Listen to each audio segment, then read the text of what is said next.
भैरू नाम का आदमी बकरी को चुराना चाहता है, लेकिन बकरी अपने गांव की बैलगाड़ी आते देख उसके साथ चल देती है।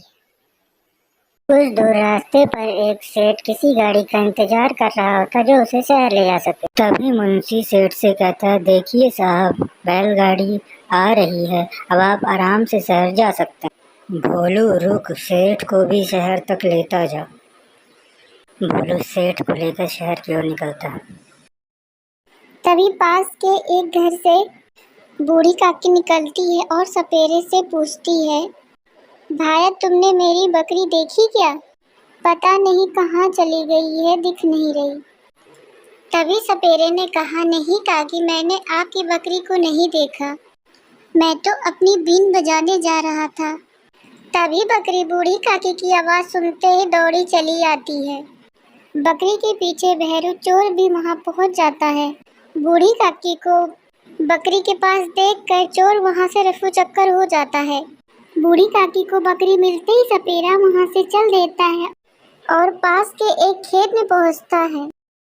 खेत में किसान काम कर रहे थे। तभी वहाँ एक सुनहरी चिड़िया चहचहाने लगती है। दूर खड़ा मालिक बात कर रहा होता है कि इस बार फसल अच्छी हुई है। चिड़िया की चिचियाहट सुनकर सभी खेत की तरफ देखने लगते हैं। तभी खेत में सबको काला सांप दिखाई देता है। सब डर जाते हैं और कहते हैं, जल्दी सपेरे को बुलाओ। तभी सपेरा वहां पहुंच जाता है, बीन बजाकर सांप को पकड़ लेता है और सांप को लेकर वहां से चला जाता है। और डरे हुए किसान खुश हो जाते हैं और चिड़िया खुश होके फिर से चिचियाने लगती है। फसल होने के बाद मालिक उसको बेचने के लिए जाता है। तभी वहाँ एक मोटू मिलता है। मोटू कहता है, शहर जा रहे हो, इस बार तो खूब पैसे मिलेंगे। यह सुनकर व्यापारी शहर की तरफ चल देता है। वहाँ गांव में एक ही कुआं होता है जहाँ पर सभी पक्षी, जानवर और इंसान पानी पीते हैं। पेड़ पर बैठा बाज प्यासा होता है और उसे कुआं दिखाई देता है और वह उड़कर कुएं के पास जाता है। बाल्टी में रखे पानी से अपनी प्यास बुझाता है और वहां से उड़ जाता है। पास के घर में सरपंच बताते हैं कि पूरे गांव में यहाँ खुशहाली है, बस सब मिलकर रहते हैं। पर रात में यहाँ एक शेर आता है और जो बच्चों और जानवरों को खा जाता है। रात हो जाती है और शेर शिकार की तलाश में गांव आ जाता है।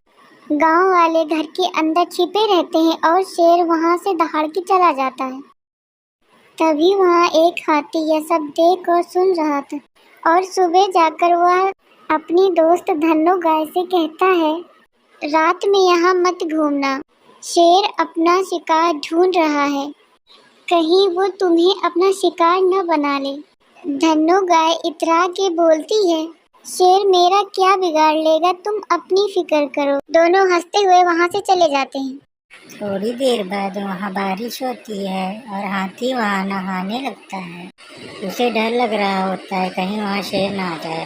राजा अपने शिकार पर उसी गांव से गुजर रहे हो, तभी पेड़ पर बैठा बंदर उन्हें बताता है कि इस गांव में शेर घूम रहा है और हम सबको खाना चाहता है, जिससे यहाँ के सभी लोग बहुत ही परेशान हैं। राजा बंदर की बात सुनकर कहते हैं, डरो मत, मैं आ गया हूँ, और गांव की ओर चल देते हैं। रात हो जाती है। शेर गांव में शिकार के लिए पहुंच जाता है। शेर एक घर के पीछे छुपकर बैठा रहता है। तभी वहां राजा के सैनिक आ जाते हैं और राजा भी वहां पहुंच रहे हो। राजा का सेनापति शेर को अपनी तलवार दिखाता है, लेकिन शेर गुर्राते हुए उस पर लपकता। तभी राजा अपने घोड़े पर वहां पहुंचते हैं और अपने सेनापति से कहते हैं, शेर को बंदी बना लो, इस दुष्ट शेर को कैद कर लो। सेनापति और सैनिक शेर को कैद कर लेते हैं। राजा सेनापति से कहते, सेनापति, इस शेर को हमारे महल के कैद खाने में डाल दो। राजा अपने महल चले जाते हैं। शेर का डर गांव से खत्म हो जाता है और सभी खुशी खुशी गांव में रहने लगते हैं।